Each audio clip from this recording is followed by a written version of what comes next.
여러분, 이 세상에는 항상 두 세계가 공존하고 있어요. 빛과 어둠, 사망과 생명, 또 진리와 비진리, 좌파와 우파, 또 천국과 지옥. 두 세계가 항상 공존하고 사람들은 그 두 세계 중에 어느 한 세계에 속해서 살고 있습니다. 중간은 사실은 없어요. 약간 치우친 것은 있겠지만 중간이 없어요. 여러분, 종교도 마찬가지입니다. 종교도 이 세상에 많은 종교들이 있는데 크게 두 가지로 나눌 수 있어요.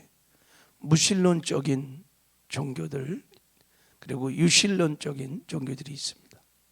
유신론자들은 하나님의 존재를 인정하는 사람들이, 무신론자들은 신의 존재를 인정하지 않아요. 이런 무신론적인 세계관을 가지고 사는 사람들이 있고, 또 유신론적인 세계관을 가지고 사는 사람이 있습니다.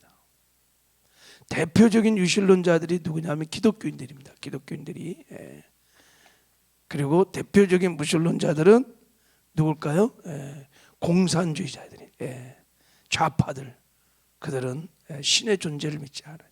유물사관들에 다 잡혀 있습니다. 자, 오늘 본문은 바로 이 무신론적인 세계관을 갖고 살아가는 무신론자들에 대한 허망함과 악함을 다루고 있습니다.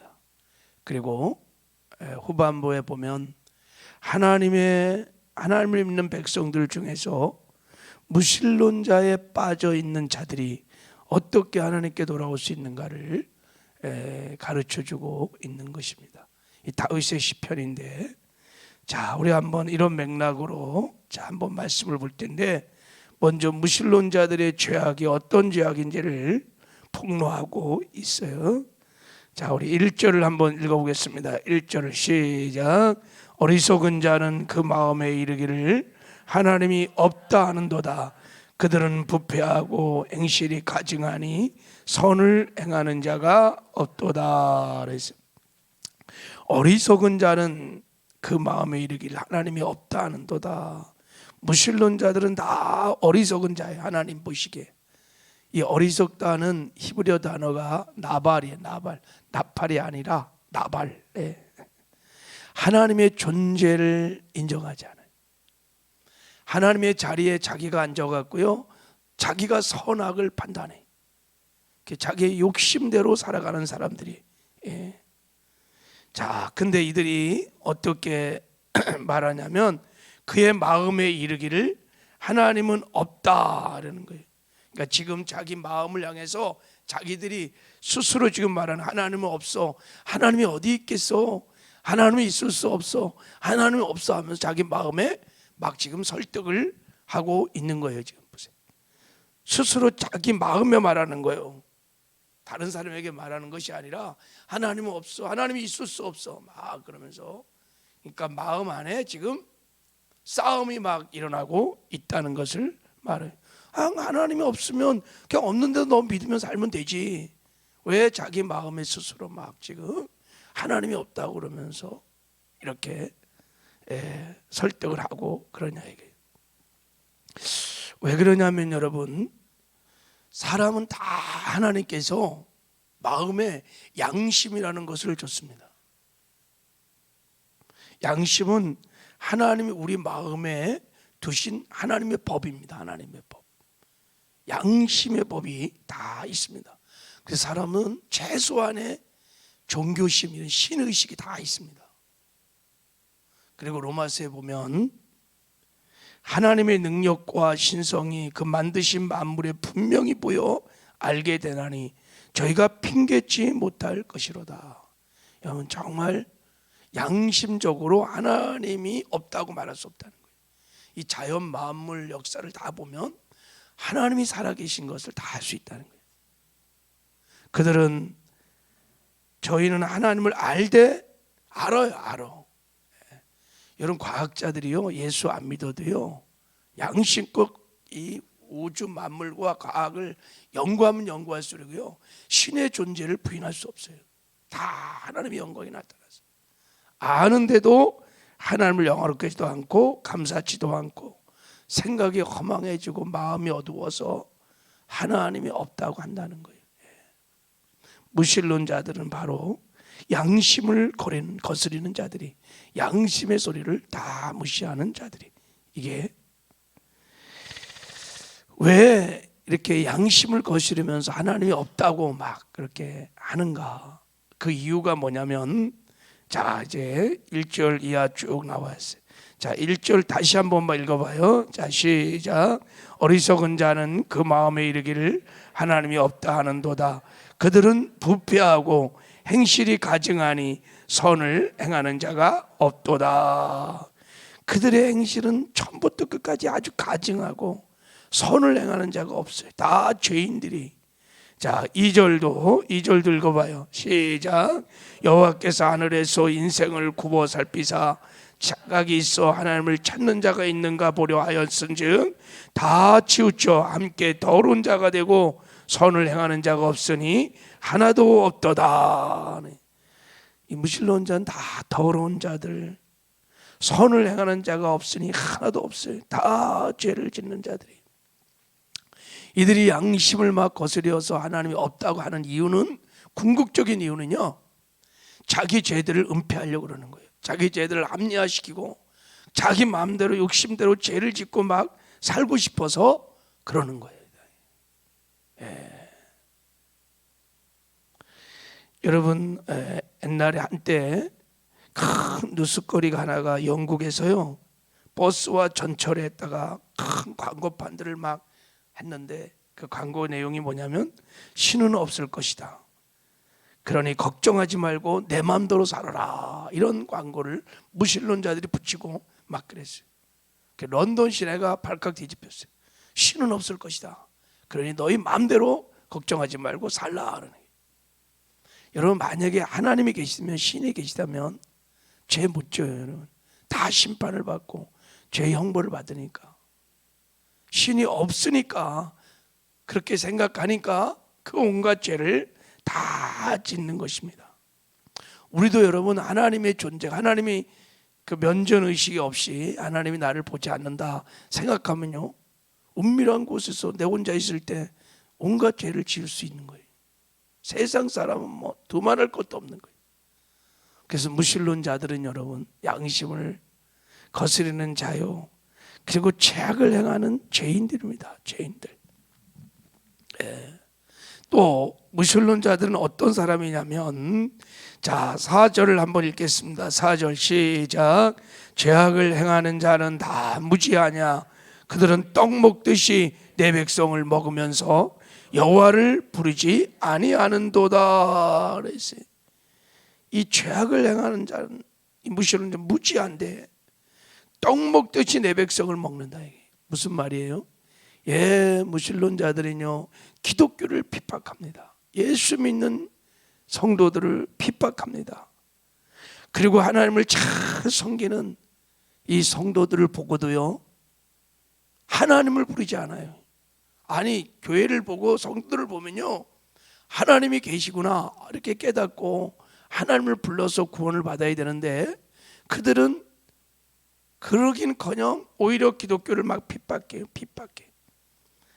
여러분, 마치 어둠이 빛을 싫어하듯이 이 깡패 세계, 족폭 세계에서요, 한 사람이 만약에 의로운 사람이 딱 있어, 정직하고 거짓말도 안 하고, 그러면 그놈이 굉장히 까칠한 놈이요. 싫어. 왜요? 그 사람이 그 의로운 사람을 통해서 자기들의 죄가 다 폭로될까 봐 싫은 거예요. 요즘 막 차별금지법, 동성애들, 동성애자들, 낙태주의자들 가장 싫어하는 사람이 누군지 아세요? 교회야, 교회. 예수 믿는 사람이 가장 싫어요. 우리가 막 철저하게 반대하거든요, 지금 막. 그래갖고요, 하나님이 있다고 생각하고 의롭게 살려고 하는 죄의 성도들을 싫어하는 거예요. 여러분, 그래서 공산주의가 될 때 얼마나 많은 기독교인들을 죽였는지 몰라요.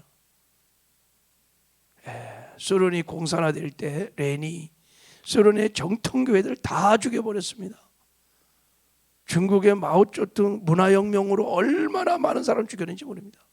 김일성 교회들 가장 먼저 좌파들은 교회를 핍박하는 거예요. 지난 정부 때도 좌파 정부예요. 얼마나 교회를 핍박했는지 몰라요. 코로나 때 반역법으로 다 배후에 누가 있겠어요? 마귀가. 지금도 마찬가지. 기독교가 아주 눈에 가신 거예요. 계속 핍박해요. 아니 오히려 교회를 보고 야 하나님이 계시구나 하고 주의 이름을 불러서 구원을 받아야지.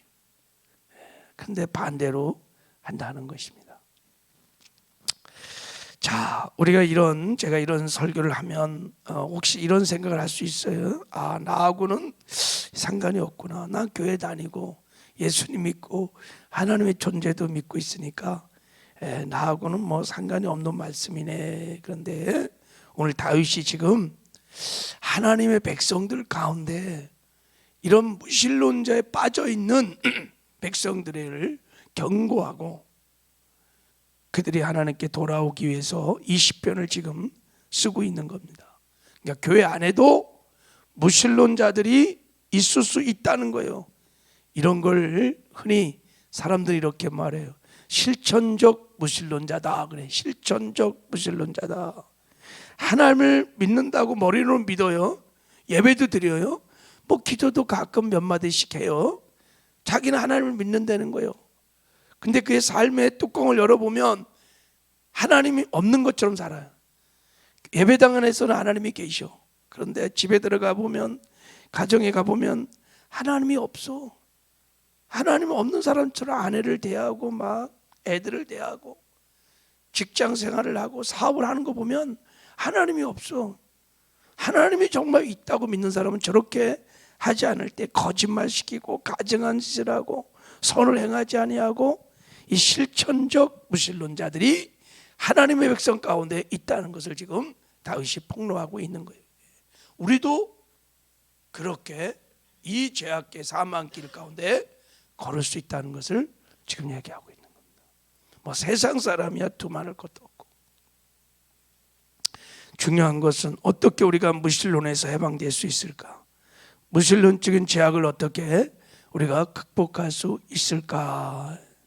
그냥 우리도 계속 그 자리에 있으면 그 사망의 길이에요. 똑같이 죽을 수 있어요. 멸망당할 수 있어요. 어떻게 해야 되느냐? 간단합니다. 회개하고 하나님께로 돌아가는 것입니다. 그래서 하나님을 정말 주인으로 모시고 주님 바라보면서 주님의 뜻대로 의로운 삶을 사는 것입니다. 우리가 하나님께 돌아가면 어떤 일이 생길까? 자, 6절 좀 읽겠습니다. 시작.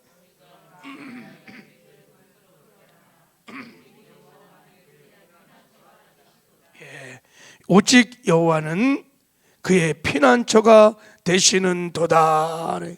하나님이 받아주세요. 다 받아주시고 우리에게는 이런 축복 하나님 다 받아주시고 용서하시고 또 자유케 하시고 새로운 삶을 살아가도록 도와주십니다. 이스라엘에게는 도피성이라는 것이 있었어요.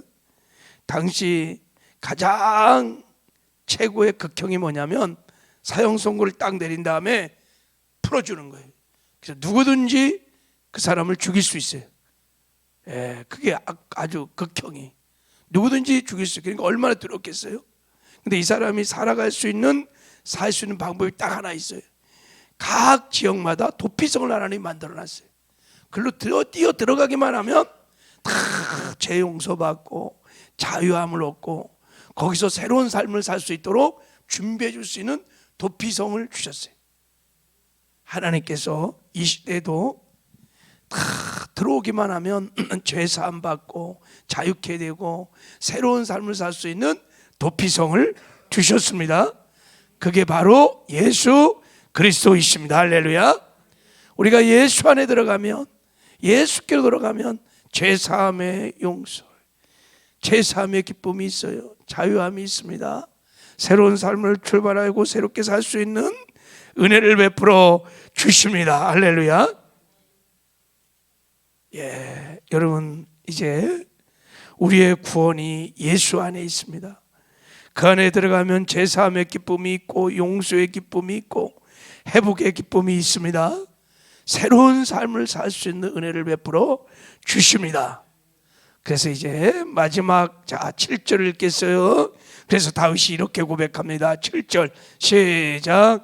이스라엘의 구원이 시온에서 나오기를 원하도다. 여호와께서 그의 백성을 포로된 곳에서 돌이키실 때 야곱이 즐거워하고 이스라엘이 기뻐하노라. 우리의 구원이 시온에서 나와. 시온이 뭐예요? 예수 그리스도를 말하는 거예요. 그 안에 있으면 여러분 하나님이 죄도 사하시고 모든 결박도 풀어주시고 회복의 기쁨이 있어요. 할렐루야. 새로운 삶을 살 수 있는 큰 은혜가 거기 있어요. 오직 구원은 예수 안에 있습니다. 여러분, 우리 회개하고 예수를 내 삶의 주인으로 왕으로 영접하고 늘 주님 바라보면서 내 육신의 욕심을 따라 살지 말고 주님 주신 마음을 따라 살면 우리도 다 말씀을 지켜 행하는 죄와 구별된 거룩한 삶, 의의 삶을 살게 될 줄 믿습니다. 예수 그리스도가 피난처예요. 예수 그리스도 안에 승리가 있습니다. 그렇게 살아가는 저와 여러분 되기를 오늘도 축복합니다. 오늘도 예수 그리스도 안에 사시길 바랍니다. 그러면 승리할 줄 믿습니다. 하나님 아버지 감사합니다. 우리의